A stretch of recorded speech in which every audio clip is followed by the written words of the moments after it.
first year we did this. How many people, this is your first year here? Nice. So if you go onto this website called Google Trends, you know what that is? Yes. You can actually look up what people are searching on Google. Do you know that? Yeah. You can look up keto butt crack and see how many people have searched for that. When you search for keto diets, it is by far the most searched for diet on planet Earth.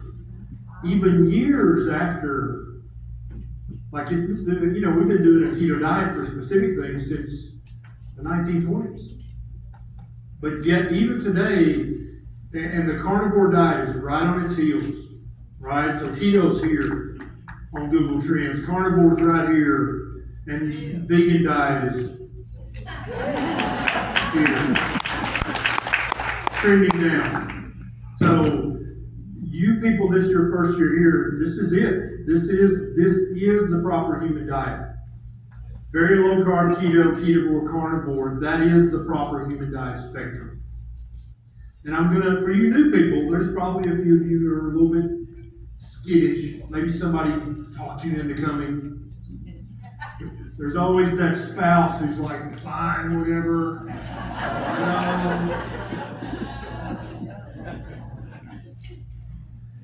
How many people in this room used to have type 2 diabetes, and now you don't have type 2 diabetes through no help from your doctor? Stand up. I want you to stand up if that's true. You used to have type 2 diabetes.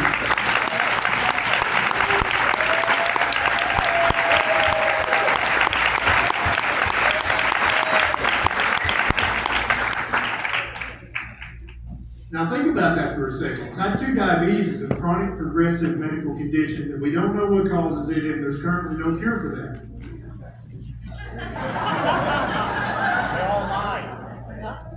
These people reversed. They did the impossible without the help of a doctor. Their doctor said, no, don't do keto. No, carnivore. Oh, hell no, don't do carnivore.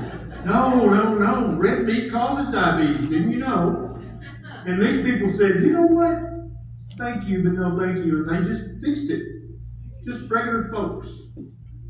How many people used to have high blood pressure and take at least one, if not 2 or 3 medications for your high blood pressure?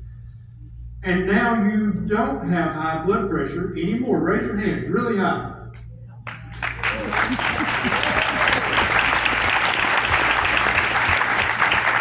How do you guys, who used to take 2 medicines, 2 different medicines for your blood? How many took 3 different medicines? Yeah. And now no blood pressure, no high blood pressure. It's gone. How's that possible? How did their doctor not know about this solution? How's that possible?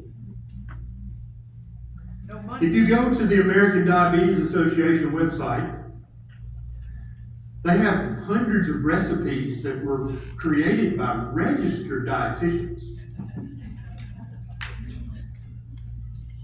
Most of these recipes will spike your blood sugar. And then that leaves the researchers and the dietitians and the endocrinologists, it leaves them in this very uncomfortable, tight spot of having to say, we don't really know what causes type 2 diabetes. It looks like there's an association between red meat and diabetes. There's a big genetic component. We don't understand. Now, did the people that reversed their type 2 diabetes, did they change the structure of their DNA helix? Is that what they did? They're out in the workshop with their tiny little elf hammer, tinkering with their adenine or guanine and cytosine. Is that what they, no, of course not. They're stuck in a very uncomfortable bind. Back in 2015, the American Heart Association changed their guidelines. Up until that point, they said you need to eat a low cholesterol diet. You need to eat a diet, you don't need to eat more than 300 milligrams of cholesterol a day in your diet. That's why a lot of you guys used to be, you love shrimp, but you were afraid to eat it, because it was high in cholesterol. They changed the guidelines in 2015.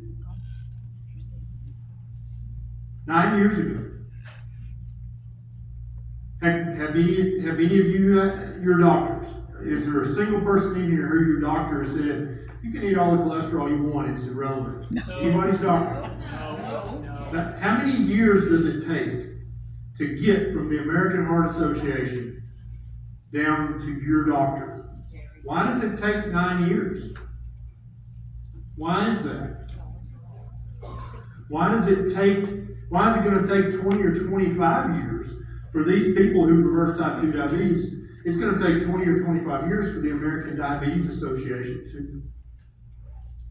And they're not going to hold a press conference and tell everybody, oh shit, we got that all messed up. That will not happen that way. They will change their guidelines and they will tell no one. And there might be a couple of press releases in weird, obscure medical journals that nobody reads. And so that'll be about 2035 when they change that, like, oh, the best diet is low-carb ketogenic diet if you have type 2 diabetes. But they won't tell anybody. And then it'll take another 10, 20 years for it to filter down to all the doctors. Why does it have to be that way? Is it about money? Is it? Did you see there's a new headline, a new research article. This guy came out and he looked into research studies. And he said that if a research study is funded by either a pharmaceutical company or a food company like Pomegranate or the almonds or the whoever, 50% greater chance that it will show a benefit of whatever is being studied if the study is funded by the people who make the thing that's being studied. It's almost like the laws of human nature apply to research as well. If the mechanic will make more money telling you need a new transmission, he's going to tell you that because he's got kids to feed and he wants the money and he don't know you. It seems like it's just an echo of that. But these people have white coats and stethoscopes and they have lots of initials and therefore we hold them in higher esteem. I'm going to tell you a secret right now, and I want you to never forget it. Are you ready? Doctors are just dudes and chicks.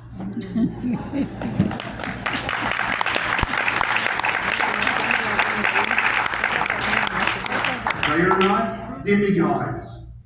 They are not saints. They may be better students than you, but they are not better humans than you. They are susceptible to bribes. Bribes can either be hard bribes or they can be soft bribes. You know the difference? A hard bribe is here's $100, don't write me a ticket. That's just a blatant hard bribe, right? A soft bribe is kind of like when I'm talking to Beckett, I'm like, well, you can either go to bed or I can whoop your ass. Or I can whoop your ass and you can go to bed. It's up to you. You get to choose. But that's a loaded choice, isn't it? You see how there's just really one choice. And it's like that's what these people are doing. They're giving you this false choice. There's false choices everywhere. There's the false choice of, well, you either take a statin or you're going to have a heart attack. And they scare the crap out of you about that. But then when we actually go back, people like Dr. David Diamond, and look at the research, it's like, well, if you take a statin every single day for 20 years, it looks like it may add 5 days to your life. Right. All the co-pays, all the side effects, for 20 years, here's an extra 5 days of life. But your doctor doesn't put it to you that way, do they? It's like there's a false choice. The other false choice is when you're sitting home and you're drinking Pepsi and eating Cheetos and Lucky Charms and whatever the hell, and you're like, I don't care, whatever. I'm eating what is it called? The I see diet, I see it, I eat it, you know. And then you're like, you have scared, you have chest pain, or your A1C's high, or your blood pressure's high, and you're like, crap, I'm about to clean it up, right? I'm about to grow up. I'm going to die if I don't. So that really ruined the day if I had a heart attack. And so you start looking around a little bit, and here's all this plant-based stuff everywhere. Again, do you think could it be about money? Could it be that the billionaires are buying up all the farmland and growing soybeans and peas and wheat and canola, and magically everything plant-based is going to make you healthier? And so just imagine this person who's living on Pepsi and Cheetos and Ding Dongs. And they're like, I got to clean this up. This is dumb. What am I doing here? So they do a little research, and lo and behold, they discover that a plant-based diet is going to make them healthier. So they switch from Pepsi to fresh squeezed, non-GMO orange juice. You laugh, right? We all laugh, but do you understand the average person walking the street that you and I haven't happened to yet? If you said, what's healthier for you, a Pepsi Cola or fresh squeezed, non-GMO orange juice? They'd be like, oh God, orange juice, no question. Right? Apple juice, grape juice. Oh my God, pomegranate juice. That's literally comes down from heaven. They don't know that in many cases the fruit juice is actually higher in fructose than the high fructose corn syrup sweetened Pepsi Cola or Coca-Cola. They don't know. It looks like they've made a good choice, but they haven't. It's a false choice.